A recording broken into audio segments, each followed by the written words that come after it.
My fiancé challenged me. If you truly love me, you'll let my ex be your best man. I agreed. Then, I let her walk straight into a wedding venue that no longer existed. She somehow believes I was the one who overreacted. Quick shout out. To all of you, over 14% are already subscribed, and that truly means the world. If you're new and enjoy these wild tales, hit that subscribe button to join our growing community. We're chasing 10,000. It's my first post, so bear with me. I'll keep it as brief as possible, but honestly, I'm still reeling from what went down. I'm Rick 30, and I'm in construction. Jessica and I were engaged for nearly a year, dating for 3. Our wedding was set for last Saturday. Notice I said was Jessica. A dental hygienist makes good money and seemed perfectly normal. When we met, her family, however, is affluent. Her dad's a high-powered lawyer, and her mom, a homemaker, carries herself like royalty. They reside in an enormous house and consistently made me feel inadequate for their precious daughter. Yet, Jessica claimed none of that mattered. She said she adored that I worked with my hands and built things, finding it authentic compared to the desk job types she dated before. I really should have focused on that dated before part. Roughly 2 months ago, as we were deep into wedding planning, Jessica brought up inviting her ex-boyfriend, Marcus. This guy was her college sweetheart for 4 years. We lived together and were practically engaged. Their breakup happened when he moved to California for some prestigious tech role. Don't you think it's a bit odd to invite your ex to our wedding? I asked. We're still friends, she insisted. He's back in town, and it would be so awkward not to include him, friends, I thought. This is the same ex who still makes her beam when he texts. But I shrugged it off, figuring one extra guest at the reception wouldn't be the end of the world. Then just last month, she dropped a bombshell. Rick, she began, I've been thinking about the wedding party. What about it? I replied. Well, your brother Steve is perfect as your best man, but I think Marcus would make an excellent groomsman. I nearly choked on my cereal. You want your ex-boyfriend in our wedding party? Why not? He's one of my closest friends, and he gets along with everyone. Jessica, that's incredibly strange, I countered. How is it strange? We're all adults. Because normal people don't include their exes in their wedding party. Rick, you're being insecure? Marcus and I are just friends. Now it's not like that anymore. So, I'm insecure for not wanting her ex standing up with me. What a fantastic start to married life. But I let it slide, figuring arguing over wedding details was pointless. I rationalized that if she wanted him as a groomsman, I could tolerate it. Huge mistake. Then, 2 weeks ago, Jessica came home buzzing. With excitement, Rick, she chirped, I have incredible news. Steve can't be your best man anymore. My brother had to back out. His company was sending him overseas for 6 months. It stung, but life happens. Oh, Jessica continued. What? If Marcus stepped up as best man? I slowly set down my drink and just stared. Excuse me? Marcus would be perfect. He's already familiar with all the wedding details since we've been planning together. Plus, he gives phenomenal speeches. Jessica, you want your ex-boyfriend to be my best man? Stop calling him my ex-boyfriend. He's my friend, Marcus. The friend you shared a bed with for 4 years. That was years ago. We're different people now.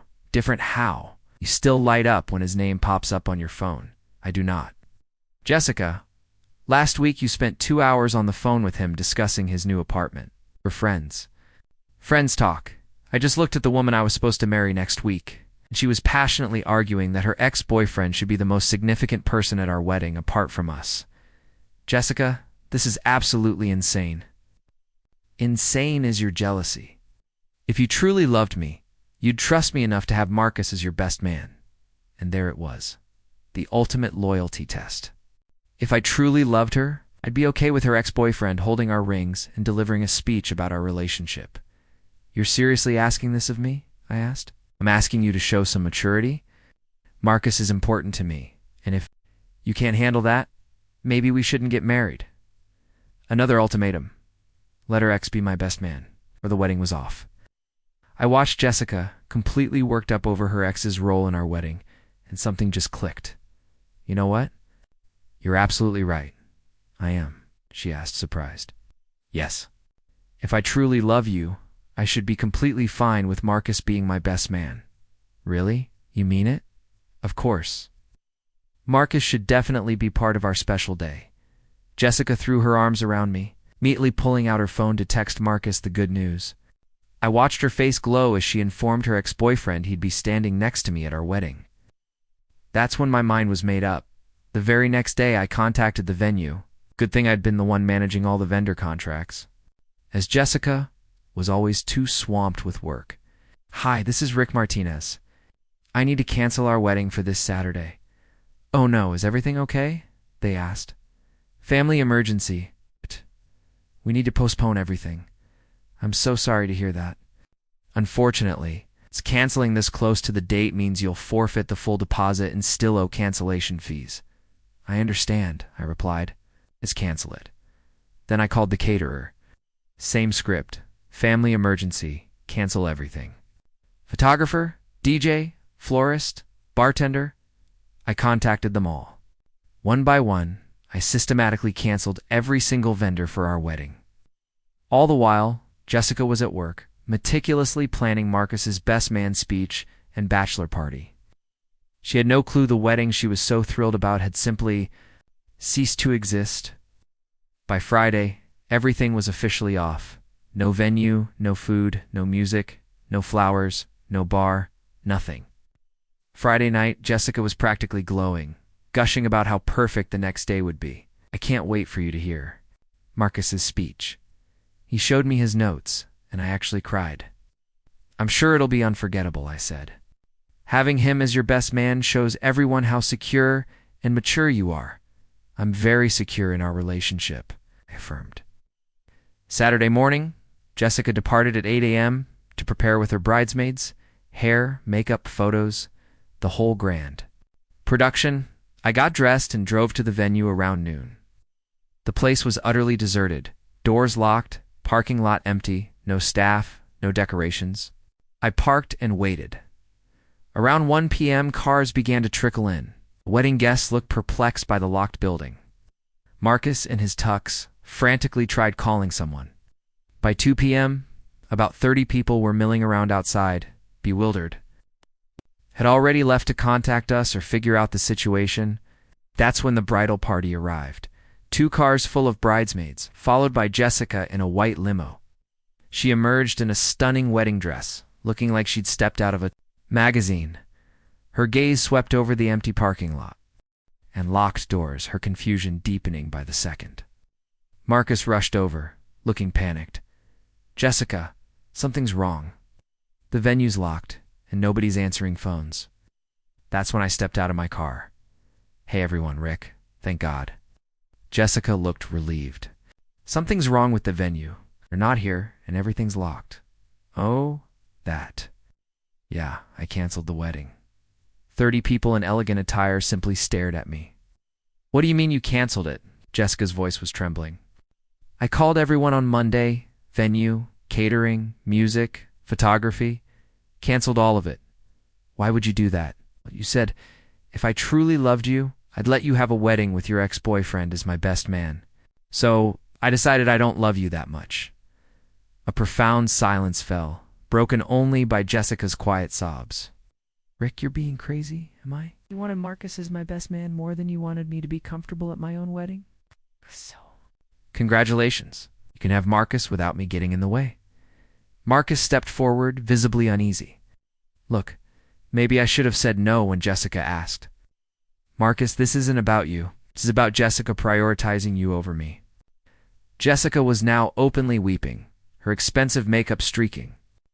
I never said Marcus was more important. You said if I truly loved you, I'd understand how important he was. You threatened to call off the wedding if I didn't make your ex-boyfriend my best man, so I called your bluff. That's not what I meant. What did you mean then? I meant you should trust me. Trust you to do what? Have your ex-boyfriend deliver a speech about our relationship while standing next to me at the altar. The crowd grew visibly uncomfortable. Guests were already heading back to their cars, others pulling out phones to call relatives. Jessica's maid of honor stepped forward. Rick, This is completely inappropriate. People took time off work, traveled here. Maybe they should ask Jessica why she thought her ex-boyfriend's feelings were more important than her fiance's. Marcus isn't more important, Jessica wailed. Da-da-da-da. He's just a friend. Friends don't typically get to be the best man at your wedding. That's usually reserved for the person closest to the groom. But you decided Marcus was more qualified than anyone in my life. I just thought he'd be good at it because you care more about his success than my comfort. I started walking back. To my truck. Rick, wait, we can fix this. We can have the wedding next month. No thanks, I'm good. You can't just leave me here. Sure I can. Marcus is here. He can take care of you like he's been doing all along. I drove away, leaving. Jessica sobbing in her wedding dress, surrounded by the remaining bewildered guests and one incredibly awkward ex-boyfriend. My phone immediately started buzzing for the next few hours, but I was already home, packing her belongings. Nice. It didn't take long since we'd mostly kept our possessions. To separate anyway, about 2 hours to box up her clothes and personal items. Sunday morning, Jessica showed up, looking utterly distraught, as if she hadn't slept. Rick, we need to talk. Your stuff's by the door, I said. You can't be serious about this. Dead serious. You made your choice when you decided Marcus was more important than me at our own wedding. It wasn't about importance. I just wanted him involved. Involved in what? Our marriage? Because that's precisely what the best man represents. You're overreacting. Am I? Your exact words were, if you love me, you'll let me have a wedding with my ex as the best man? I decided I don't love you enough for that, see? You humiliated me in front of everyone. I gave you precisely what you asked for, a chance, to see how much I loved you. Turns out it's not enough to let your ex-boyfriend orchestrate our wedding. Jessica departed in tears, and I haven't seen her since. Her family has been inundating my phone with calls, branding me everything from cruel to psychotic. Her dad left a voicemail. Rick, what you did was unforgivable. We're considering our options here. Considering their options, I thought, sounds like legal talk, but what are they going to sue me for? Canceling my own wedding? My family, on the other hand, believes I did the right thing. My mom wisely put it, honey, if she wanted her ex-boyfriend at the altar. Maybe she should have married him instead. Marcus apparently has been telling people he never intended to cause issues and has kept his distance from Jessica since the non-wedding. Guess that close friendship wasn't as significant as he made it out to be. Jessica's been texting from various numbers, claiming I ruined everything over nothing, and that having Marcus as my best man wasn't that big a deal. If it wasn't a big deal, why did she threaten to call off the wedding when I hesitated? I lost about $12,000 total in deposits and cancellation fees, but saved roughly $25,000 in final payments. An expensive lesson, yes, but cheaper than a divorce from someone who believes her ex-boyfriend should be the paramount figure at our wedding? It's been 3 weeks, and I'm doing just fine. Working on my house, spending time with friends, and blissfully free from dealing with someone who thinks testing my affection is a fun relationship activity. Jessica can find someone else who's comfortable playing second fiddle to her former flames.